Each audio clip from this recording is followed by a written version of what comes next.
ಸ್ವಾಭಾವಿಕವಾಗಿ ಆಸೆ ಪಟ್ಟವನು. ಪ್ರದೇಶ ಕಾಂಗ್ರೆಸ್ ಸಮಿತಿ ಅಧ್ಯಕ್ಷನಾದ ಮೇಲೆ ಮುಂದಿನ ಸ್ಟೆಪ್ ಯಾವುದಪ್ಪ ಅಂದರೆ ಮುಖ್ಯಮಂತ್ರಿ ಸ್ಥಾನ. ಅದಕ್ಕೂ ಕೂಡ ನನಗೂ ಕೂಡ ಆಗಬೇಕು ಅಂತ. ಆದರೆ ನನ್ನ ಕ್ಷೇತ್ರದ ಜನ ಮತ್ತು ಆ ರೀತಿ ನನ್ನ ಡೆಸ್ಟಿನಿ ಆ ರೀತಿ ಆಗಲಿಲ್ಲ. ಅದರಿಂದ ಅದಕ್ಕೆ ಮತ್ತೊಂದು ನಿರಾಶೆ ಆಗ್ತಕ್ಕಂಥದ್ದೇನು. ನಾನು ಸಿಎಂ ಆಗಬೇಕೆಂದು ಆಸೆ ಪಟ್ಟಿದ್ದೆ. ನನಗೆ ಹೆಚ್ಚಿನ ಹುದ್ದೆ ಬೇಕೆಂದು ಅಭಿಮಾನಿಗಳು ಬಯಸೋದು ಸಹಜ. ಕೆಪಿಸಿಸಿ ಅಧ್ಯಕ್ಷ ಡಾಕ್ಟರ್ ಜಿ ಪರಮೇಶ್ವರ್ ಹೇಳಿಕೆ. ಸೂಳಿಕೇರಿಯಲ್ಲಿ 2ನೇ ಹಂತದ ರೋಬೋ ಕಾರ್ಯಾಚರಣೆ ಸ್ಥಗಿತ. ಹೈ ಪವರ್ ಸಕ್ಕಿಂಗ್ ಮಿಷನ್ ತರಿಸುವ ಬಗ್ಗೆ ಸಚಿವರೊಂದಿಗೆ ಅಧಿಕಾರಿಗಳ ಚರ್ಚೆ. ಸ್ಥಳದಲ್ಲಿ ಮುಂದುವರೆದ ಜೆಸಿಬಿ ಕಾರ್ಯಾಚರಣೆ.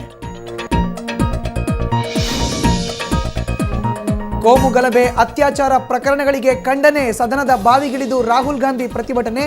ಚರ್ಚೆಗೆ ಅವಕಾಶ ನೀಡುವಂತೆ ಕಾಂಗ್ರೆಸ್ ಯುವರಾಜ ಪಟ್ಟು.